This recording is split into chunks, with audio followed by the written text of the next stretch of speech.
शनी शिंगणापुरात 3 महिन्यांपूर्वी पडलेल्या ठिणगीचा खेळ क्रांतीत रूपांतर होऊन महिलांना शनीच्या चौथऱ्यावर प्रवेश देण्यात आला। भूमाता महिला ब्रिगेडच्या पुष्पक केवळकर आणि प्रियंका यांनी शनी चौथऱ्यावर चढून तब्बल 400 वर्षांच्या परंपरेला मूठ माती दिली। तत्पूर्वी ग्रामस्थांनी शनी चौथऱ्यावर जाऊन परंपरेनुसार कावडीनं पाणी आणून जलाभिषेक केला। त्यानंतर शनी शिंगणापूर विश्वस्त मंडळानं चौथरा सर्वांसाठी खुला करण्याचा निर्णय घेतला।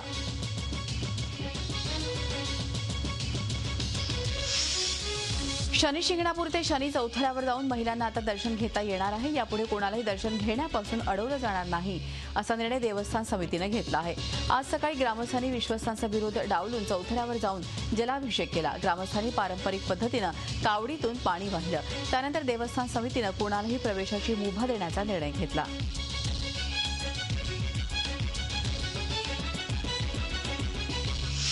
न्यायालयाच्या निकालानंतर आता तृतीयपंथीयांना देखील चौथऱ्यावर जाऊन शनिदर्शन मिळालं पाहिजे अशी मागणी तृतीयपंथीयांनी केली आहे।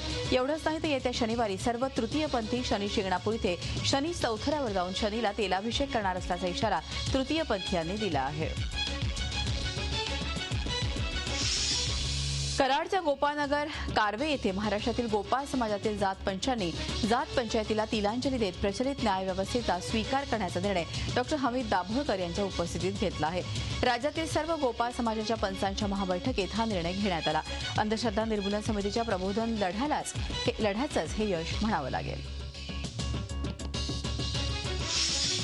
गुढीपाडव्याच्या मुहूर्तावर मनसे अध्यक्ष राज ठाकरे यांनी अक्षरशः शिमगा साजरा केला। तब्बल 7 वर्षांनी आपल्या होम पिचवरून म्हणजे शिवाजी पार्कवरून भाषण करताना राज ठाकरेंनी शिवसेनेवर हल्ला चढवला। सत्तेत असूनही शिवसेनेला मनसेची भीती वाटते असा टोला त्यांनी लगावला। केंद्र आणि राज्यातील भाजप सरकारवरही त्यांनी टीकेची तोफ डागली। पंतप्रधान नरेंद्र मोदी आणि मुख्यमंत्री देवेंद्र फडणवीस यांनाही त्यांनी टार्गेट केलं। शेतकरी आत्महत्या, दुष्काळ, भारत माता की जय अशा मुद्द्यांवरून राज ठाकरेंनी सरकारवरती तिखट प्रहार केला। आधी अच्छे दिन आणून दाखवा, भारताची परिस्थिती सुधारून दाखवा, मग आम्ही अभिमानानं भारत माता की जय असं बोलू असंही ते म्हणाले। भाजपनं आम्हाला देशप्रेमाचे सर्टिफिकेट वाटू नयेत, अफजल गुरुचं समर्थन करणाऱ्या पीडीपीशी युती कशी करता, हे महाराष्ट्र नवनिर्माण सेनेची ओळख। मात्र यंदा प्रथमच शिवाजी पार्कमधल्या सभेसाठी मंचावर पाठीमागे भगव्या रंगाची भिंत उभारण्यात आली होती। त्यामुळे राज ठाकरे मराठी अस्मितेसोबत हिंदुत्वाची गुढी उभारतायत का असा प्रश्न विचारला जातोय। दरम्यान शिवसेना आणि मनसेच्या सभांमध्ये आतापर्यंत कधीच खुर्च्या मांडण्यात आल्या नव्हत्या। मात्र यंदा प्रथमच मनसेच्या शिवाजी पार्कमधल्या सभेसाठी खुर्च्या ठेवल्या गेल्या आहेत। मुंबईतल्या गिरगावमध्ये स्वागत यात्रेत महिलांची रॅलीही झाली। महिलांनी पारंपरिक वेशात बुलेट्सवर स्वार होऊन रॅलीत सहभाग घेतला। गिरगावच्या स्वागत यात्रेचं दुसरं वैशिष्ट्य म्हणजे स्वागत यात्रेत मेट्रो विरोधातली रॅलीही निघाली होती। मेट्रो विरोधातले फलक सर्वांच्या हाती होते। पारंपरिक वेशातल्या महिलांचं लेझिम पथकही गिरगावमधल्या स्वागत यात्रेत सहभागी झालं होतं। गिरगाव व्यतिरिक्त मुंबईत इतरही ठिकाणी नववर्ष स्वागताच्या रॅलीज काढण्यात आल्या। वरळीमध्येही स्वागत यात्रेचं आयोजन करण्यात आलं होतं। नववर्षाच्या स्वागताला आबालवृद्ध पारंपरिक वेशात सहभागी झाले होते। डोंबिवली शहरातही स्वागत यात्रेदरम्यान वेगवेगळे संदेश देण्यात आले। फडके रोडवर या पारंपरिक यात्रेचं आयोजन करण्यात आलं होतं। डोंबिवलीतल्या महिलांनी दुचाकीवरून रॅलीही काढली। पारंपरिक वेशातल्या महिला दुचाकीवरून ऐटीत फिरत होत्या। राज्यातल्या दुष्काळाची दाहकता दाखवून देणारे फलक रॅलीत सहभागी झाले होते। डोंबिवली शहरात प्रदूषण वाढत चाललं आहे, त्यामुळे पर्यावरण बचावाचे संदेश रॅलीत पाहायला मिळाले। डोंबिवलीप्रमाणेच कल्याण शहरातही नववर्ष स्वागताची रॅली काढण्यात आली। या स्वागत यात्रेत ढोल ताशांचा गजर घुमला। सुमारे 50 ढोल ताशा पथक या रॅलीत सहभागी झाले होते। कल्याणकरही या रॅलीत मोठ्या उत्साहानं सहभागी झाले होते। गुढीपाडव्याचं औचित्य साधून भारतीय जनता पार्टीनं स्वतःचं मार्केटिंग करण्याची संधी सोडली आहे। पक्षाच्या वतीनं कारंजा परिसरात 51 फुटी उंचीची विकास गुढी उभारण्यात आली। महापालिका निवडणुकांचं पडघम वाजायला लागल्यानं केंद्र आणि राज्य सरकारच्या वतीनं राबवण्यात येणाऱ्या विविध योजनांची माहिती या माध्यमातून नागरिकांपर्यंत पोहोचवण्याचाही उपक्रम झाला। नागपुरात नववर्षानिमित्त शोभायात्रेचं आयोजन करण्यात आलं। या शोभायात्रेत पारंपरिक वेशभूषेत नागपूरकर सहभागी झाले होते। महिलांना आपल्या पारंपरिक अंदाजात स्कूटीवरून रॅली काढली। तसंच दंड आणि तलवारबाजी हे या शोभायात्रेचं खास आकर्षण ठरलं। तसंच या यात्रेतल्या शिस्तबद्ध ढोल ताशा पथकानं सगळ्यांच्याच नजरा रोखून ठेवल्या।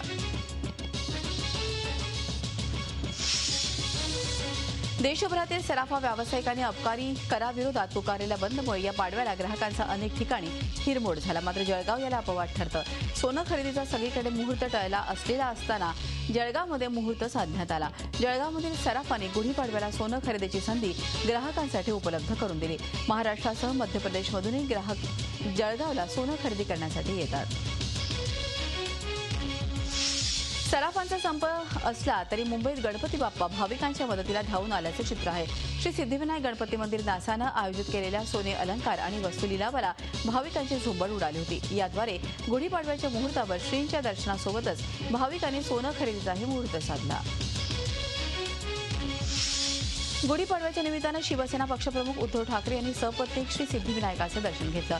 माहीम विधानसभा मतदारसंघाचे शिवसेना आमदार सदा सरवणकर यांनी नववर्षाच्या स्वागतासाठी काढलेल्या शोभायात्रेत सहभागी झाले. उद्धव ठाकरेंपाठोपाठ राज ठाकरेंनी सिद्धिविनायकाचं सपत्नीक दर्शन घेतलं. मास्टर ब्लास्टर सचिन तेंडुलकर यांनीही गुढीपाडवा निमित्तानं आपल्या घरात गुढी उभारली. सचिननं पारंपरिक पद्धतीनं या गुढीची विधिवत पूजाही केली. पत्नी अंजलीसह गुढी उभारताना फोटोही सचिननं प्रसिद्ध केला. सचिननं गुढीपाडवा आणि नवीन वर्षाच्या शुभेच्छाही दिल्या. मुख्यमंत्री देवेंद्र फडणवीस यांनी जनतेला नवीन वर्षाच्या शुभेच्छा दिल्या. गिरगावातील स्वागत यात्रेत ते सहभागी झाले होते. संस्कृतीचं जतन गिरगावात होतं याचा मला अभिमान वाटतो. गेली 14 वर्ष राष्ट्रभक्त युवा एकत्र येऊन संस्कृतीचं संवर्धन करत आहेत असंही ते म्हणाले. जगाला चांगला संदेश देण्याची ताकद भारतीय संस्कृतीत आहे. माझ्या देवानं कधी भेद मानला नाही, मात्र महिलांना देवाच्या दर्शनासाठी संघर्ष करावा लागतो ही लाजिरवाणी बाब असल्याची खंतही त्यांनी यावेळी बोलून दाखवली. आवश्यकता भासली तर आयपीएलचे सामने इतरत्र न्यायला सरकारची हरकत नाही असा स्पष्ट शब्दातला खुलासा मुख्यमंत्री देवेंद्र फडणवीस यांनी केला आहे. तसंच आयपीएल सामन्यांसाठी उपयोगाचं पाणी वापरता आणू दिलं जाणार नाही याचीही खात्री मुख्यमंत्र्यांनी यावेळी दिली. हेल्पिंग हँड या स्वयंसेवी संस्थेनं शहापूर इथल्या आघरी या आदिवासी पाड्यात आदिवासीसोबत पाडव्याचा सण साजरा केला. या संस्थेच्या वतीनं या आदिवासी पाड्यात मोफत वैद्यकीय तपासणी शिबिराचं आयोजन करण्यात आलं होतं. त्याचबरोबर आदिवासी बांधवांना संस्थेच्या वतीनं कपडे आणि खाद्यपदार्थांचंही वाटप करण्यात आलं. खानदेश विकास प्रतिष्ठानतर्फे धुळे शहरात 5वं अखिल भारतीय अहिराणी साहित्य संमेलन भरलेलं आहे. या संमेलनानिमित्त एक गाव एक रांगोळी स्पर्धा आयोजित करण्यात आली होती. या स्पर्धेत धुळे तालुक्यातील 100हून अधिक गावातील महिला स्पर्धकांनी सहभाग नोंदवला. यावेळी जिल्ह्यातील ग्रामीण भागातून आलेल्या महिला आणि युवतींनी त्यांच्या कल्पकतेनं एकापेक्षा एक अशा आकर्षक रांगोळी काढून त्याद्वारे प्रबोधनात्मक संदेश दिला.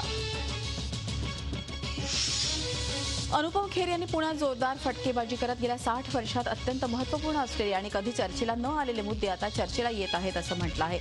भारत माता की जय आणि जय हिंद हे म्हणायला मला कसलीच लाज वाटत नसल्याचंही त्यांनी सांगितलं. जे लोक याच्या विरोधात बोलतायत त्यांचा वास्तवाशी काहीही संबंध नाही असंही ते म्हणाले. ठाण्यातील हिरानंदानी इथं एका पुस्तक प्रकाशनाच्या कार्यक्रमाला मुख्यमंत्री देवेंद्र फडणवीस त्यांच्या पत्नी अमृता फडणवीस यांनी हजेरी लावली होती. यावेळी त्यांनी महिलांना शनी चौथऱ्यावर प्रवेश मिळाल्याबद्दल आपल्याला आनंद झाला असल्याचं सांगत महिलांना सर्वच ठिकाणी समान हक्कासाठी सर्वांनी प्रयत्न करणं गरजेचं असल्याचं म्हटलं आहे. तर दुष्काळावर मात करण्यासाठी आणि बळीराजाला पाठिंबा देण्यासाठी पाणी वाचवण्याचे आवाहन त्यांनी केलं.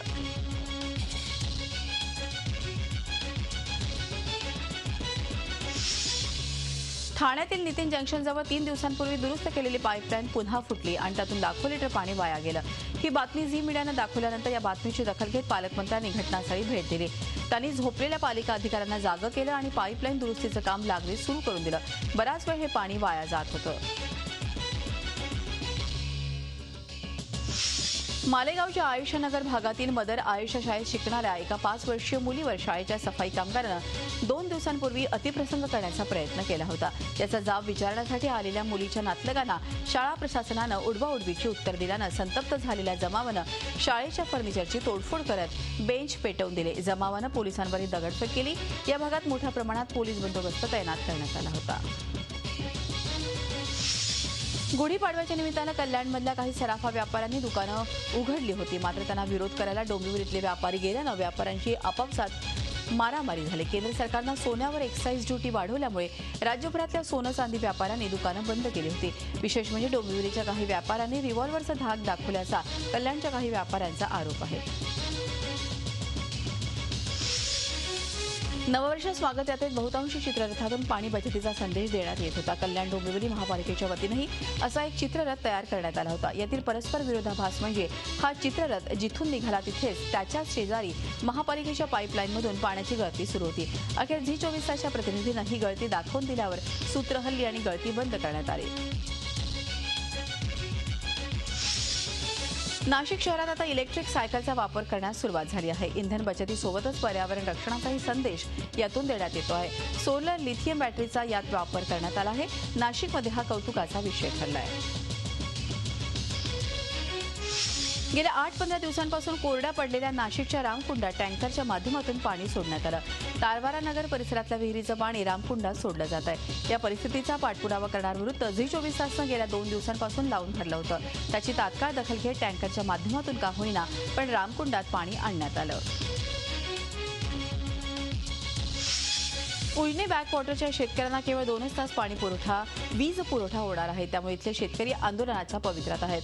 उजनी बॅकवॉटरवरील इंदापूर, करमाळा, माढा आणि दौंड तालुक्यातल्या शेती पंपांना दररोज केवळ 2च तास वीज पुरवठा सुरू ठेवण्याचा निर्णय महाराष्ट्र वीज वितरण कंपनीनं घेतला आहे. या निर्णयाविरोधात इंदापूर तालुक्यातून मोठ्या आंदोलनाचा इशारा राज्याचे माजी सहकार मंत्री हर्षवर्धन पाटील यांनी दिला आहे. महाराष्ट्रातल्या शेतकरी आत्महत्यांना काँग्रेस आघाडी सरकार कारणीभूत असल्याचं प्रतिपादन एसएल समूहाचे चेअरमन डॉ. सुभाष चंद्रा यांनी केलं आहे. नागपूरमध्ये सुयश चॅरिटेबल ट्रस्टतर्फे वनवासी कृषी ग्रामविकास संमेलनाचं आयोजन करण्यात आलं होतं. त्यावेळी ते बोलत होते. तर आपल्या कार्यानं सगळ्यांना भारत माता की जय म्हणायला लावू अशा शब्दात राष्ट्रीय स्वयंसेवक संघाचे सरसंघचालक मोहन भागवत यांनी टीकेला उत्तर दिलं. ठाणे डम्पिंगचा प्रश्न सुटला आहे. मौजे शीळ इथल्या वनखात्याच्या जमिनीमध्ये बंद पडलेली खदान ठाणे महापालिकेला घनकचरा शास्त्रीय पद्धतीनं विल्हेवाट लावण्यासाठी देण्यात येणार आहे. पर्यावरण विभागाच्या अप्पर मुख्य सचिव श्रीमती मालिनी शंकर यांच्या अध्यक्षतेखालील राज्यस्तरीय पर्यावरण प्राधिकरणानं हा निर्णय घेतला आहे. राज्यात भयानक दुष्काळ पडला असल्यानं आणि भविष्यातील पाण्याचं संकट टाळण्यासाठी ठाणे मनपा सतर्क झाली आहे. सर्व नागरिकांना पाणी मिळावं यासाठी एमआयडीसीकडे उपलब्ध असलेल्या पाणीसाठ्याच्या नियोजनासाठी कार्यकारी अभियंता लघु पाटबंधारे विभागाने 40% पाणी कपातीचे आदेश दिल्यामुळे पाणी टंचाईचा प्रश्न निर्माण झाला आहे. मनपातर्फे मोठ्या प्रमाणात टँकर्स पुरवण्यात आल्याची माहिती पालिका उपायुक्तांनी दिली आहे. नाशिक जिल्हाधिकारी यांचे खोटे शिक्के वापरून नाशिक जिल्ह्यात विविध ठिकाणच्या तहसील कार्यालयात लिपिकपदी नेमणुकीचा घोटाळा करण्यात आला आहे. बनावट नियुक्तीपत्र देऊन रुजू होण्याचा प्रयत्न करणाऱ्या दोघांना नांदगाव पोलिसांनी ताब्यात घेतलेला आहे. जळगाव जिल्ह्यातील एरंडोलचे प्रशांत जगदेवराव लांडगे आणि वैभव शरद पाटील हे दोघं येवला प्रांत कार्यालयात आणि तहसील कार्यालयात बुधवारी सकाळी बनावट नेमणूक पत्र घेऊन आले असता हा प्रकार उघडकीस आला. Maharashtra international short film festival नुकताच मुंबईत पार पडला. पु ल देशपांडे महाराष्ट्र कला अकादमी आणि महाराष्ट्र शासनातर्फे या महोत्सवाचं आयोजन रवींद्र नाट्य मंदिरात करण्यात आलं होतं. या महोत्सवात जर्मनीचा 11 इयर्स लघुपट इंटरनॅशनल प्रवर्गात सर्वोत्कृष्ट ठरला. तर फिक्शन प्रवर्गात भोपाळ डायरीज या लघुपटानं बाजी मारली. सातपुड्याच्या जंगलात या दिवसात आपल्याला भुरळ पडते ती चैत्र पालवीची आणि रंगीबेरंगी रानफुलांची. चैत्र महिन्याच्या सुरुवातीलाच सातपुड्यातील जंगलात नैसर्गिक रंगांची उधळण होत असते. ती निसर्गप्रेमींसाठी एक पर्वणीच असते. पुढे वाळलेले वृक्ष तर कुठे कोमल हिरवळ पालवी आणि त्यावर रंगीबेरंगी रानफुल अशी मनोहारी निसर्गाची सरमिसळ सातपुड्यात पाहायला मिळते.